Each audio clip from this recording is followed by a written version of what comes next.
Close enough. Meeting called to order. I pledge allegiance To the flag of the United States of America, and to the republic for which it stands, one nation, under God, indivisible, with liberty and justice for all. Welcome, everybody. So, before we get going, is it time to pass the chairman gavel to Mr. Myrna. Mr. Myrna? Yeah. There you go. Basically, so, yeah, so typically how it is that the selectmen's final year, the selectman that's in their final year becomes a chairman. So I'm sure he's last year, but he gets the pleasure of being the chairman. So I'll sit over here on the side. Sit here and enjoy it. Yep. It's all you, Troy. Okay, department head updates. Chief Charbonneau? So, in October of last year, September, October of last year, we've got some estimates to present on the budget committee for some potential net cruiser, which the town has approved. Just going over the quick money figures for them. North Country Ford was $45,584. I called on Wednesday. They're eight months delivered. Initially, Colonial, out of Plymouth, Mass, was $43,488.04. Today's price, which has many of them on the lot, is $40,032. So it's $5,000 difference from the first quote that we have, and they have them. To like permission at some point to be able to tell them that we like them. I've asked them to hold one for me, or for us, and just be okay to go ahead and purchase that. Okay. Need to vote on that. Yep. I make a motion to allow the chief to purchase a cruiser from Colonial Yes, sir. for the price of $40,032.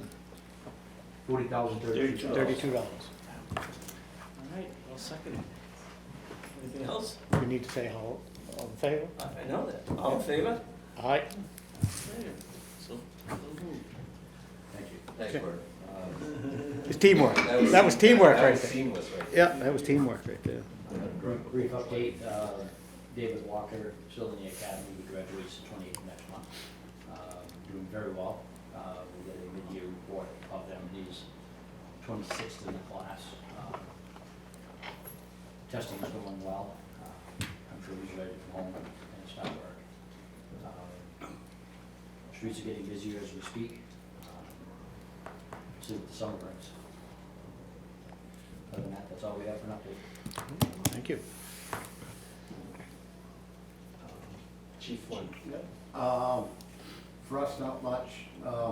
We had a total of 145 EMS calls, 48 of them were 911 for the month of February, and 97 transfers.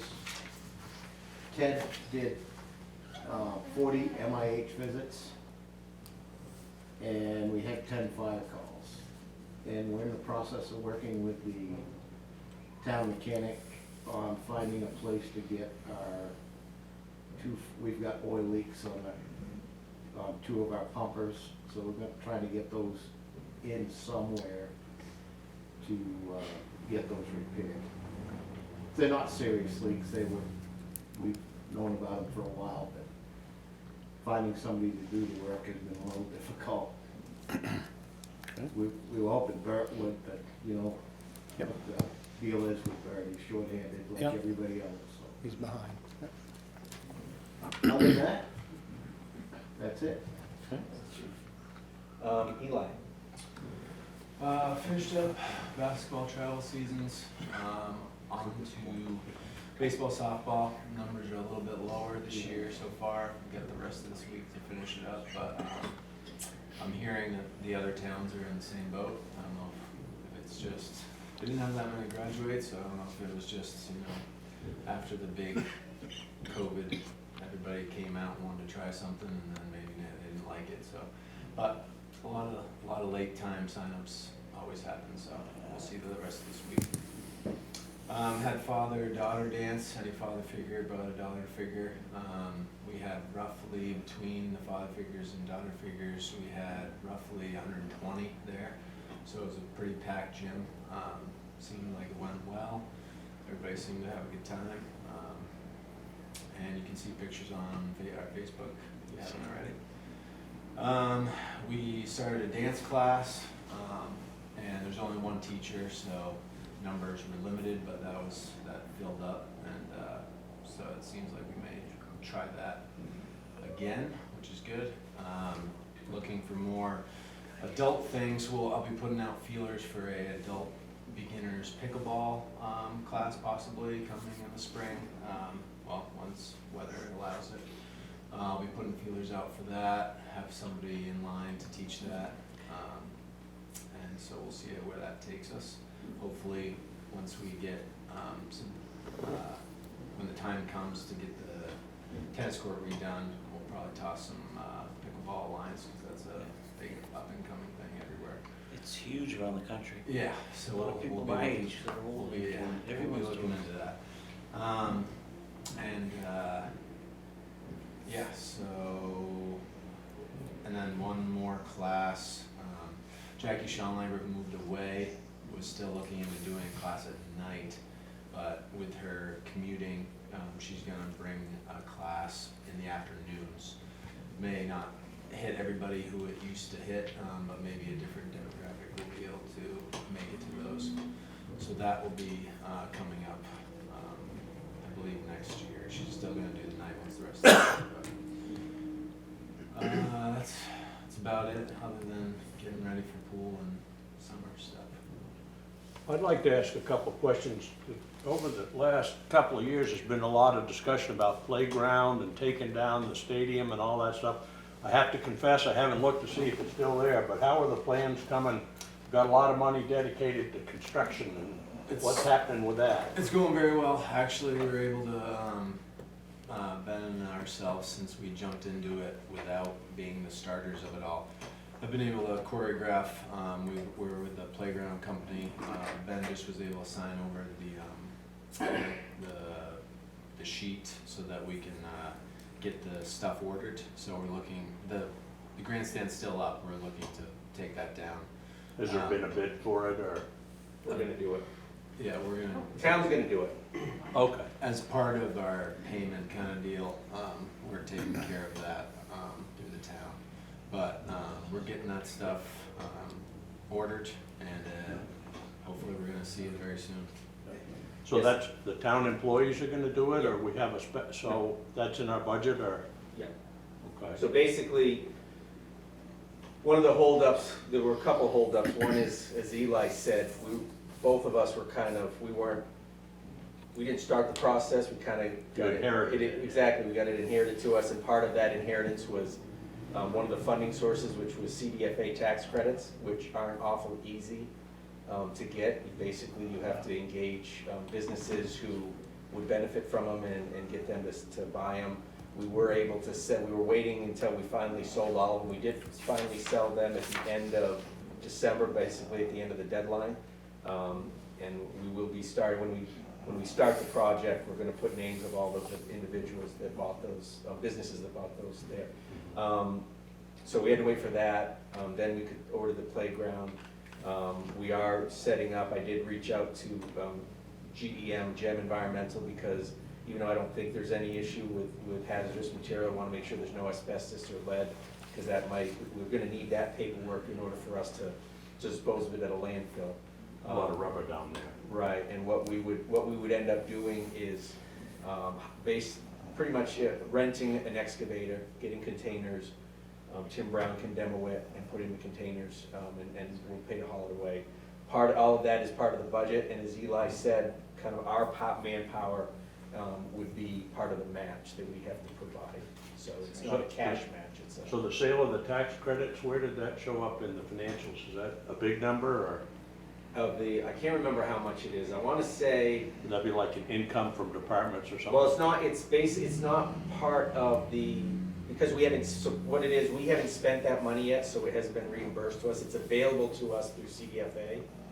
So once we spend the money, it'll be reimbursed back to us. So it's like a grant, but it's not, because we have to sell the credits to have the money available to us, kind of thing.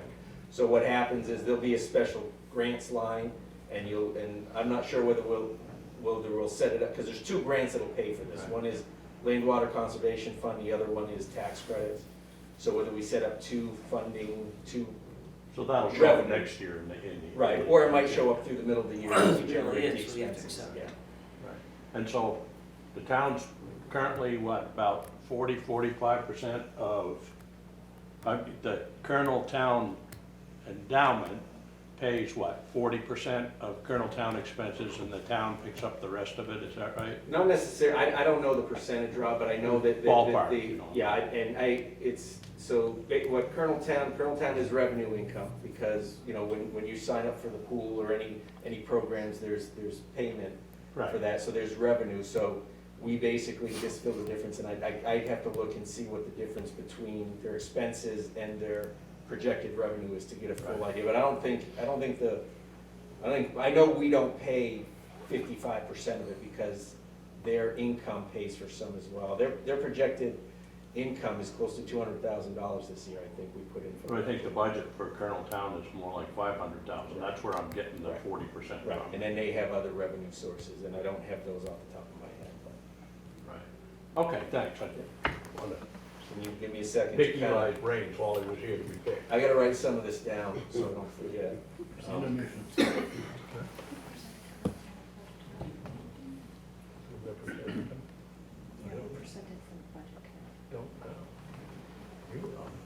All right, I'm sorry, was that it? Yeah, that's it for me. I think I caught up on all the stuff that was, Yeah, so maybe we can keep going. Barbara. Not a lot. We have programs in place for babies through adult level, and they're all going pretty well. The summer programs are already planned and ready to go as soon as school opens. AARP is doing tax prep at the library, as they have since 1992, and we'll probably do about 150 tax preparations for people. How many? About 150, and that's just, that's Lancaster. They also do Groveton, Colebrook, Littleton.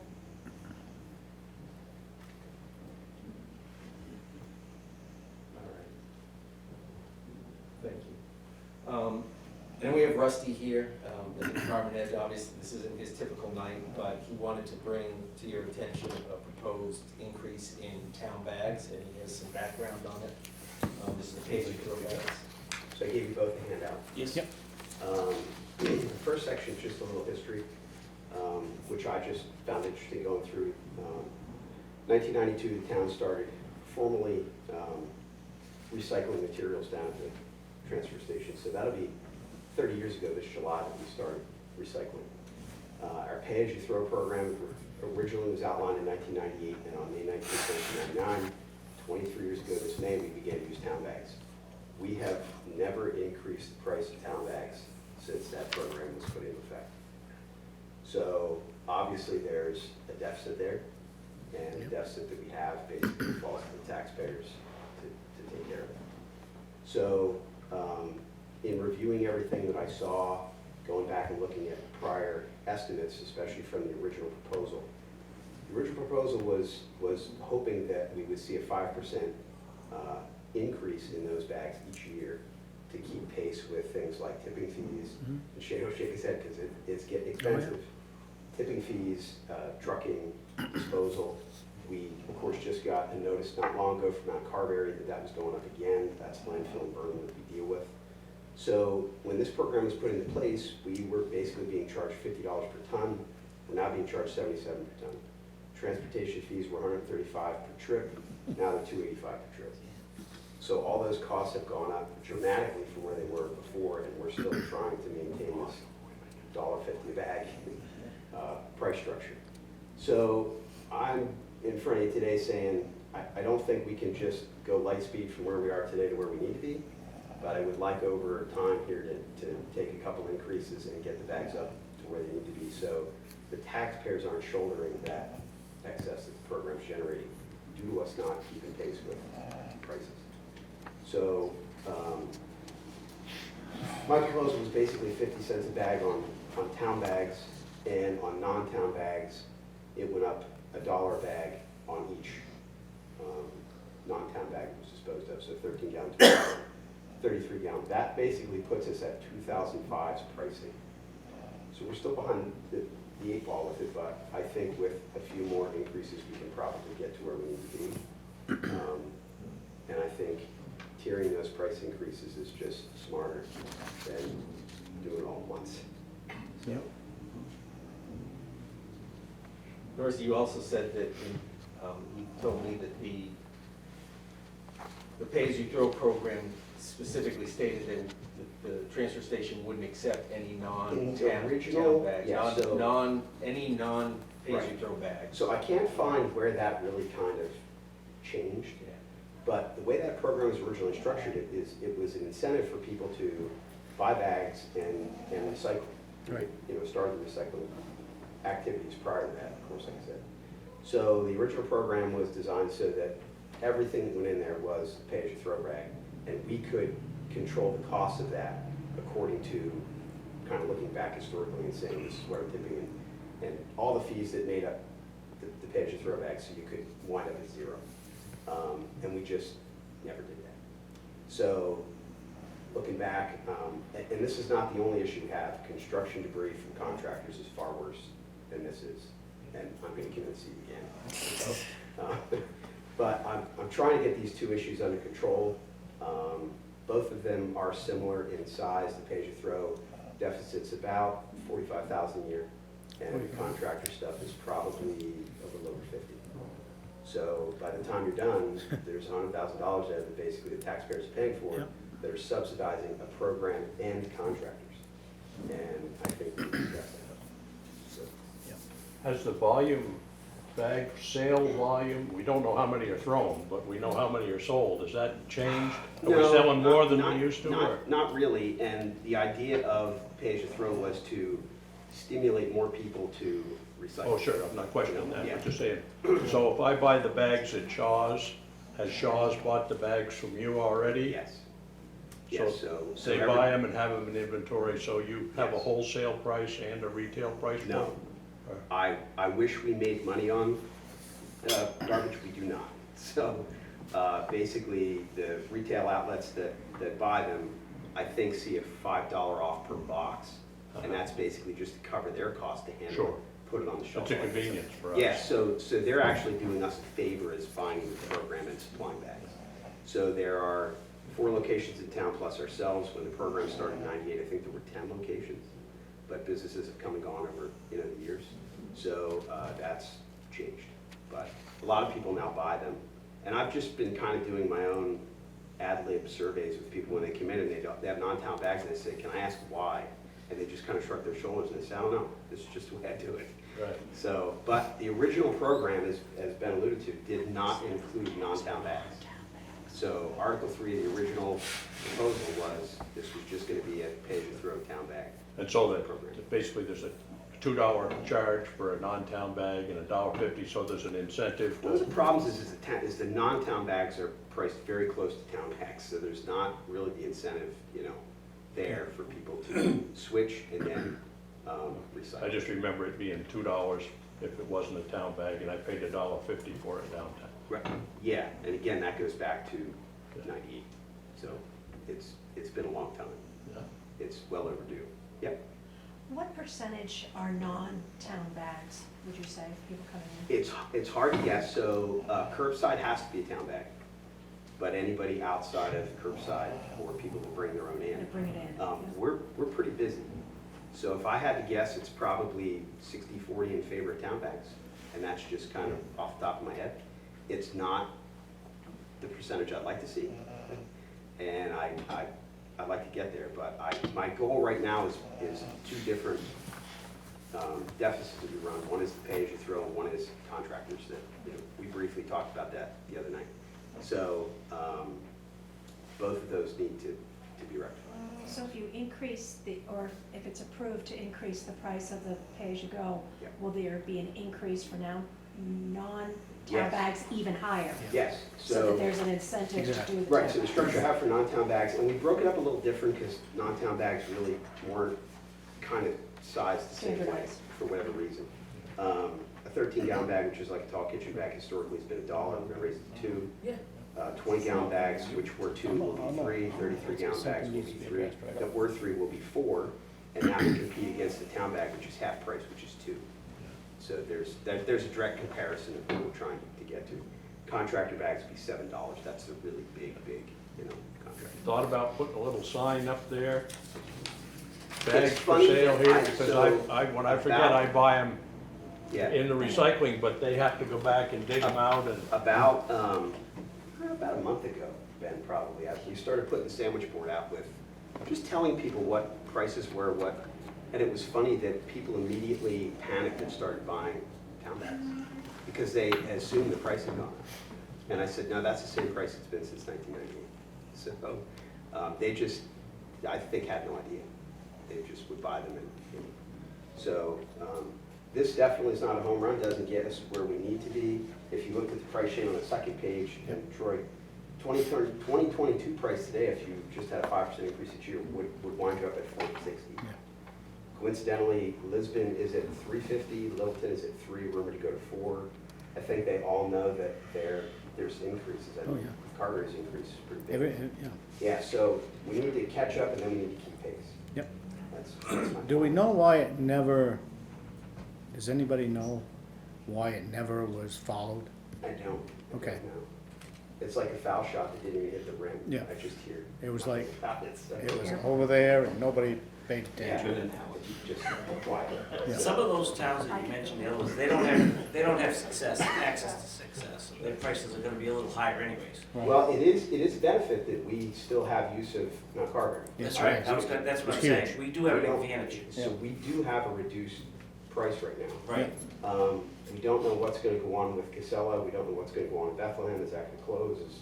All those things will affect everybody's pricing. So depending on how those things go, this could get a lot more expensive. So I'd like to get ahead of this, like I said, a few increases without kind of going light speed, I think is the way to go. Shane's gonna be hauling to Rochester. I don't know, I think I'll give it up. Yeah. So Rusty, this increase tonight, Yep, would put us at 2,005. right, when would you want to see another one? Do you have an idea? I think probably mid-late summer. Okay. We could do it again. And then what I'd like to do is, it's much easier to look historically at everything to put together to see kind of where we're at. Okay. And I understand, I've only been down there for 3 months. Yep. So this has been a lot of kind of catching up, trying to figure stuff out. Okay, I think at the end of the year, we'll be able to look back on 1 or 2 increases and say, this is where we caught up to, this is what we need to do going forward without terrifying people with the price tag. so like a year from now, where would you say you would want to be? I would like to be very close to $4. Okay, Um, somewhere around 2019. Hoping, yes, I know, and I know that's still behind, but Yep. again, I'm trying to do this as gently as we can, where we are so far behind the ball. Okay, So, and like I said, contracted debris is a slightly bigger issue, and there's lots of pieces, Yep. components of that I'll come in and talk to everybody about, so. Yep. Could see some big increases coming down the road. Yeah, for us as a town, not necessarily Page and Throw, but Right, no. the disposal end of this Disposal end of not this going is to going get up, yeah. cheaper, right. It's gonna go up. And understand if people are concerned about the price, they can lower their usage of By any recycling. bag by recycling, composting, recycling. Again, we are a recycling center, we are a transfer station. so, Yeah, that I mean, is- you do have to put it in perspective, and I have talked with people sometimes when we talk about price increases down at the transfer station, and you'll see people come in with non-town bags, and there's 10 of them, and you can hear everything rattle around inside the bags. And I ask about town bags, and they'll say, well, I don't know. And then I'll say, well, how many people are in your house? Well, 4 or 5. And I said, I have 4 people in my house who use 1 bag a week, but we recycle everything. So I said, you can control the cost of your waste and your garbage bags just by recycling. That's what the whole program is designed to do Yeah. for the town, the more people we can get to recycle, the more we tend to be net neutral on cardboard, glass, plastic, all those things that we normally landfill. That's the most expensive method of disposal.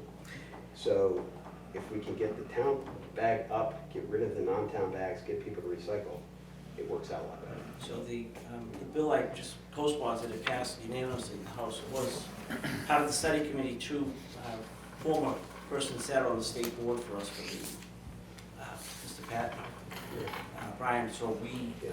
the biggest thing that came out of that thing was food waste. I mean, it's up to 40%. Yeah. So they're building these composting centers. I mean, that's gonna be implemented, you'll see next year. I think you'll see this be signed and hopefully this alleviates some of these big spikes that we're seeing in these landfills, because we only have Rochester, Bethlehem, and I think there's Bethlehem is in trouble I here think for there's 3 years. 6 landfills in the state, and 2 of them are probably Right. near closing. Yeah. Right, and Carver's not gonna take any more towns on. No, they haven't. They had a 20-year bond on that place, and it's a co-op, which people don't understand. So we're lucky we're in on that, because we're not even part of that co-op. Correct. So just a little background so people know what's going on there. It's a serious problem. I mean, we hear a lot of trash talk in Concord, so. I bet you do. So that's my plan at this point. You see the fee structure in the back with non-town bags. And town bags, I'd like to see go up 50 cents a bag. And then I'll come back and visit you down the road, mid-late summer. We'll see if we can do it again and how it was received and where we're headed. We'll go from there. All right. Well, I'll make a motion that we raise the price of the bags to Rusty's 2005 Price. number is $2.02. It'll be $2. $2. $2? Yeah, yeah. Okay, And the non-rates that will be up here at the top? yep, and, Yep, and that's a non-town.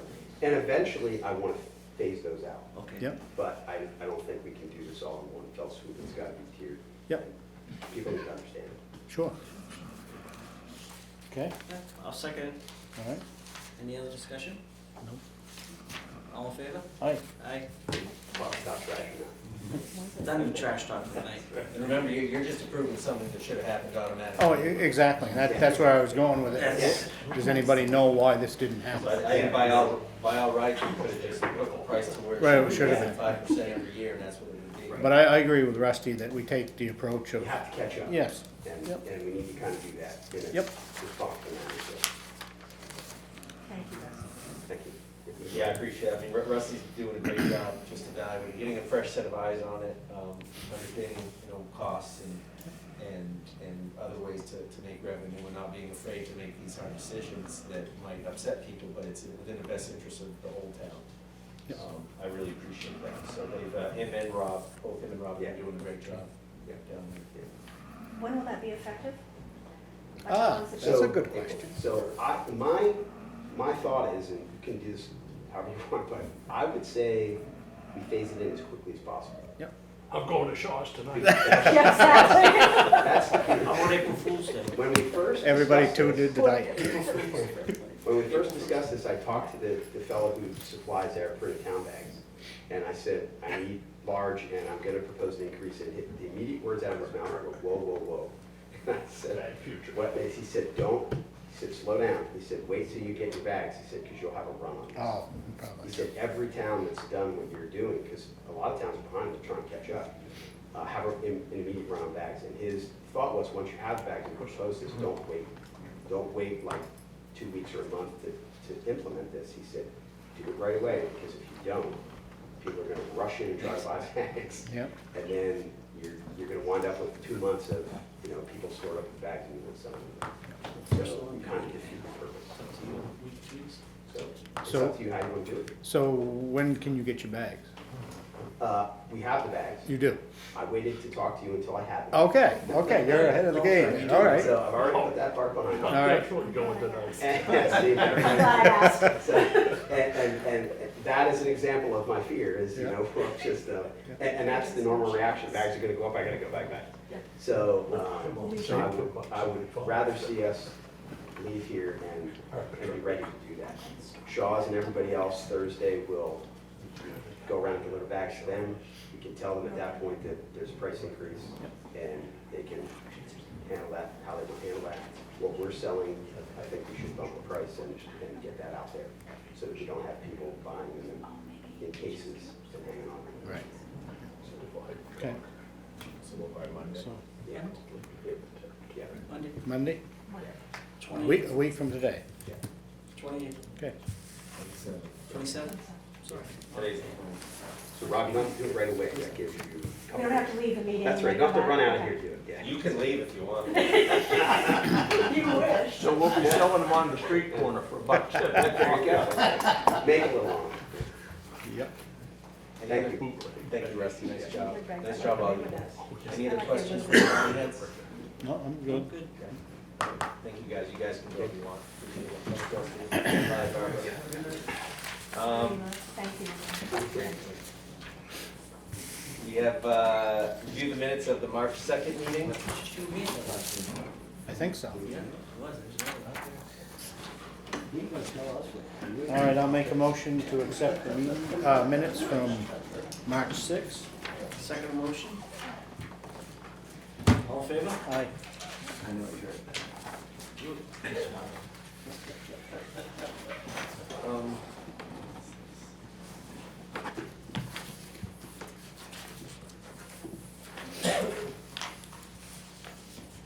We also have the MS 232, which is the report of appropriations actually voted, so this is the, basically, the budget is voted by the town meeting, so you guys need to sign that.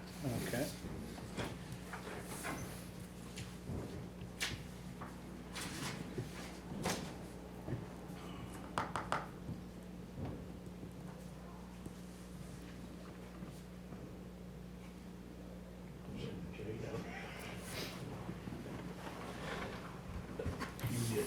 Yeah, I didn't feel see the bills.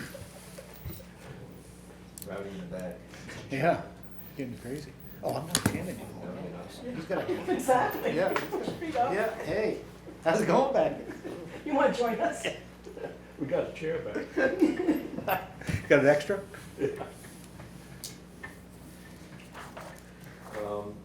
And per, I mentioned town meeting, just wanted to see if any thoughts on town meeting. I thought it went well, and I was told that by several people that the meeting went very well, they were happy with it. Yeah, I haven't heard any.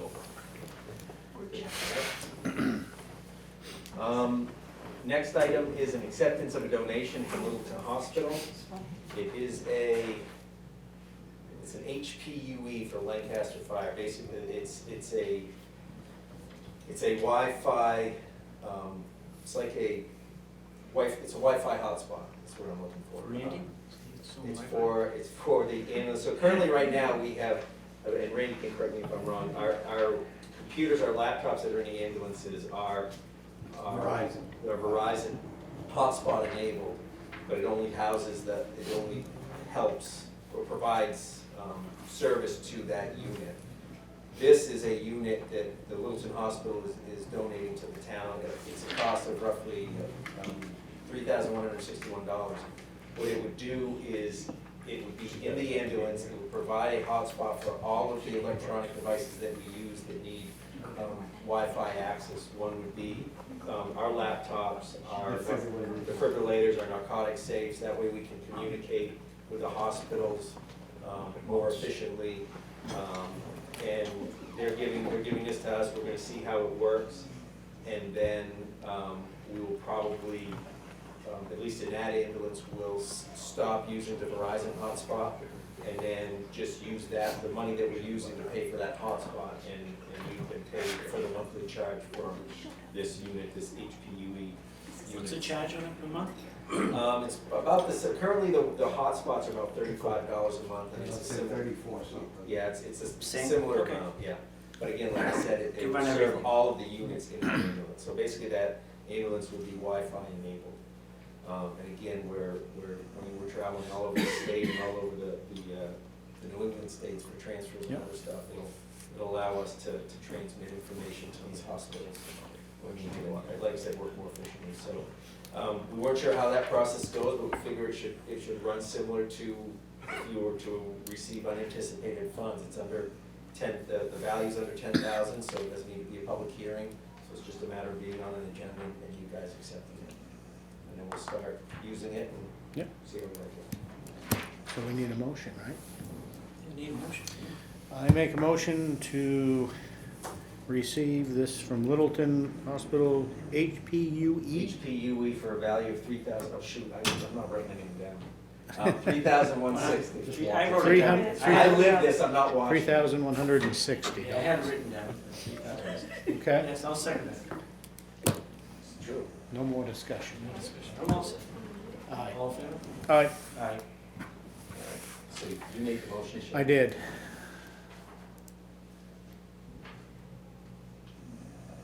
I can't do two things at once.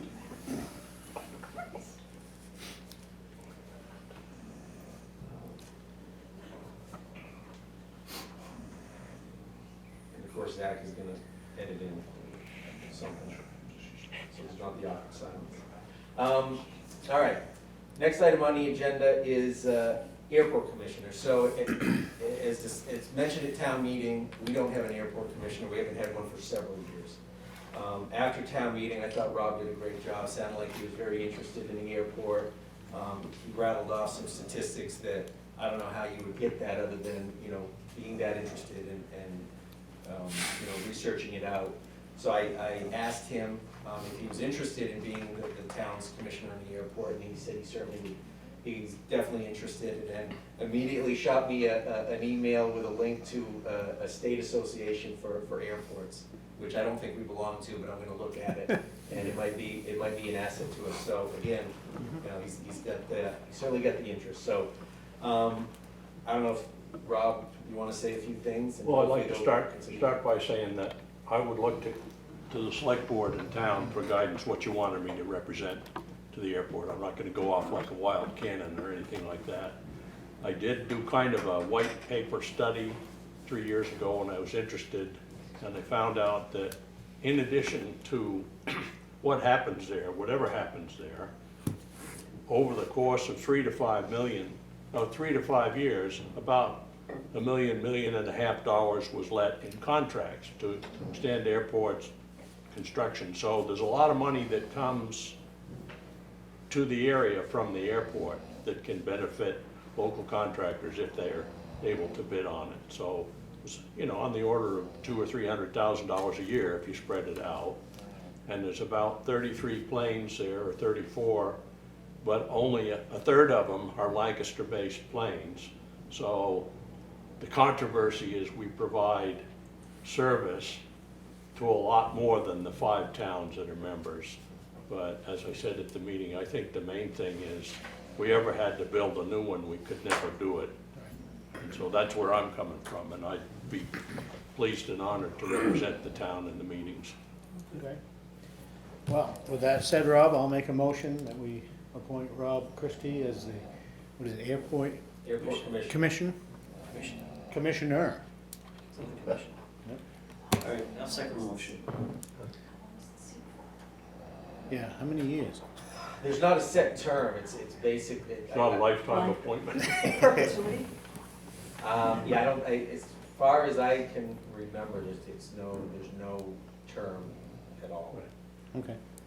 To my knowledge, Wendy Roberts was kind of, who was a local attorney, was kind of the, I'll use the term ramrod, or the chair down there. But I think in the last couple of years, it's mostly been Whitefield focused, because they've had issues of extending the flight path through somebody's trees and stuff like that. So, and I know John Ogle was He was our representing the last town, the commissioner. last Last one was a that while did. ago. So that's what I would do, would look to those people for We had guidance.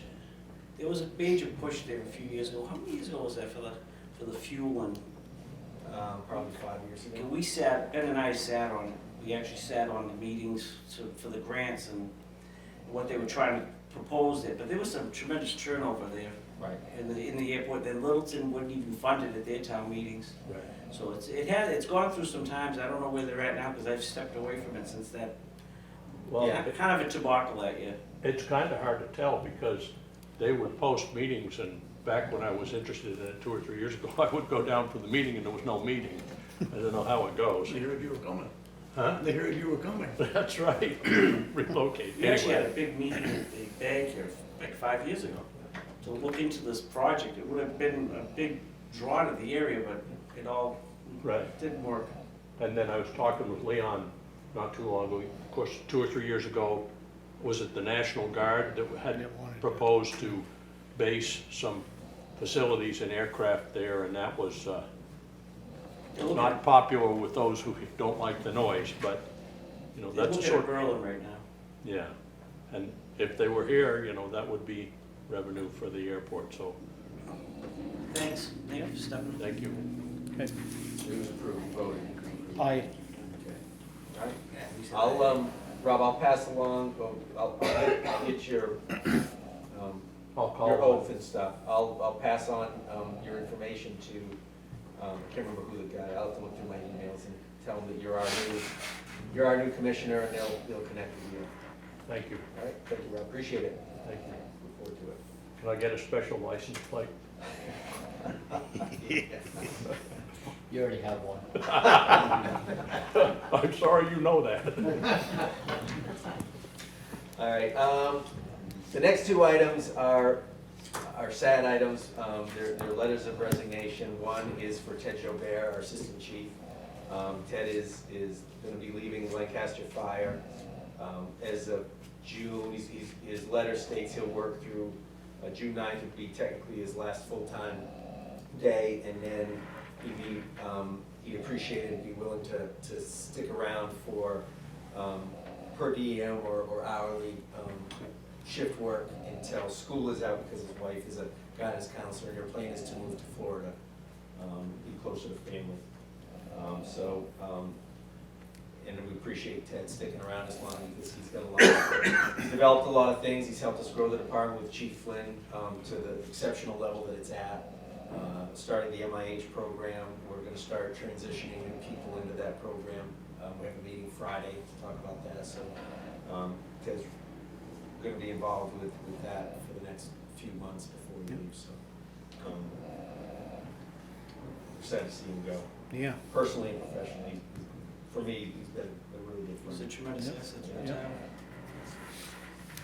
town. And then also Rachel Stewart, who was the chair of the Conservation Commission, she's stepping down her service on the Conservation Commission. I believe she had 1 year left on her term, but she just feels it's time for her to move on and do some other stuff. She's still, willing to assist if needed, and might be opportunities in the future for her to come back on. But she did a great job with some of the other ones to start moving us in a direction that we haven't been for years. Rob got on, we started reforming the commission, some other people, new people got on, started basically doing the job that a conservation commission should be doing. So she'll be a loss, but she is still staying in the area, at least, so we can use her knowledge if needed. Yeah, good. It's too bad to lose her, but It it's is. good that she's willing to still participate. Yeah, no, she's great.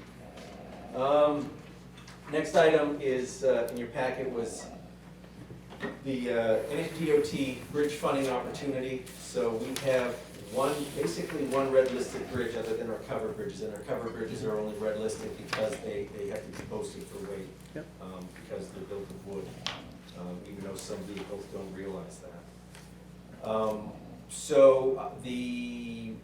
We have a McGarry Hill, we have a bridge at the bottom of McGarry Hill that goes over the Bone Brook, and that's our last red listed bridge.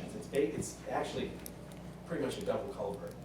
Those culverts are seeing some wearing, and I remember when I first started with the town, I looked at it with a couple of engineers, and we were trying to develop a project for that, but I think we were waiting for it to come to its time on the 10-year plan through bridge funds.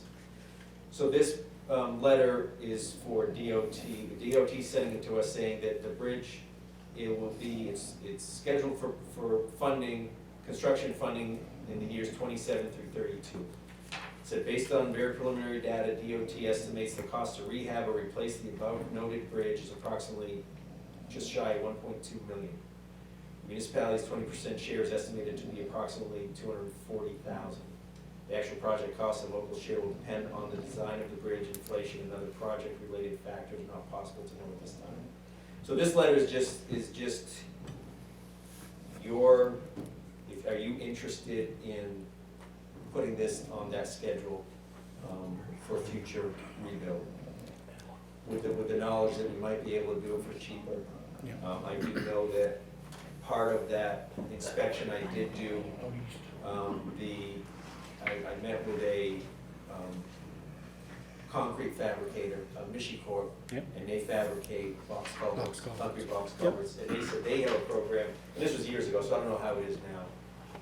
But they basically they have engineers in their staff that will engineer, permit, and even do oversight for you, and the town could potentially do a job like this. Yep.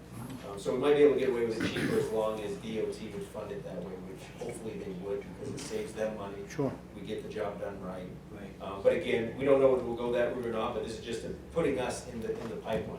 Who knows, it might get 27, between 2027 and 2032, they might say we don't have enough money, so we're gonna push out even further. Yep. So this just puts us in the queue, so to speak. Yep. So I need you guys to say whether you want us, that Lancaster is interested in applying for bridge aid funding, Yes. or we're not interested. I'm interested. I am so. Make a motion to pursue, Yeah, there you go. to pursue the funding. I'll second it. All in favor? Aye.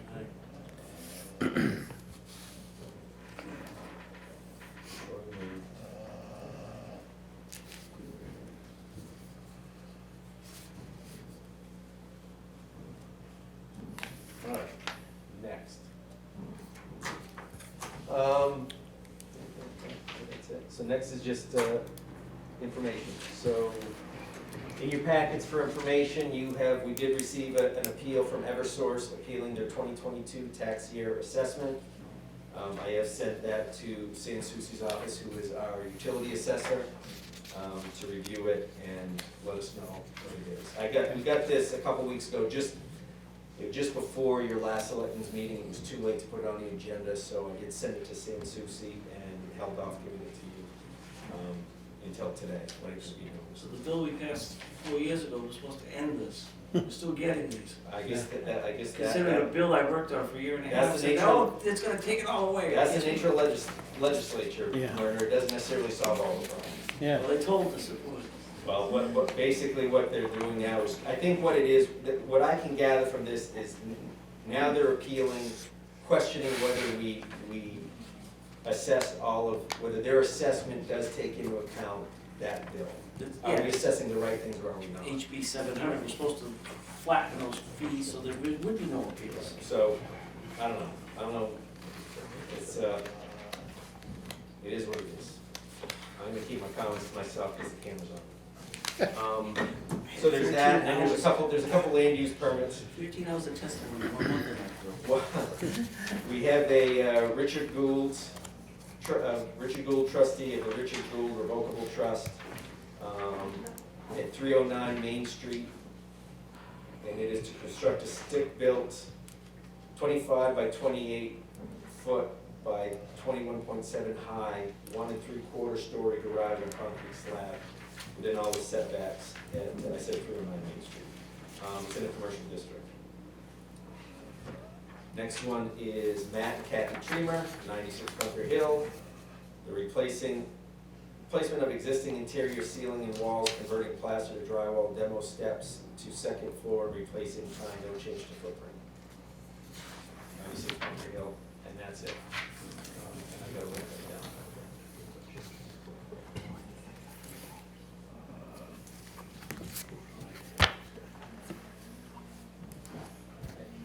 I'm done, I think, yeah. That's it?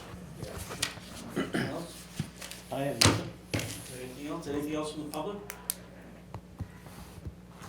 Just take a motion. I'll make a motion, we adjourn. I'll second that motion. All in favor? All right? Aye. And that's done. You do everything.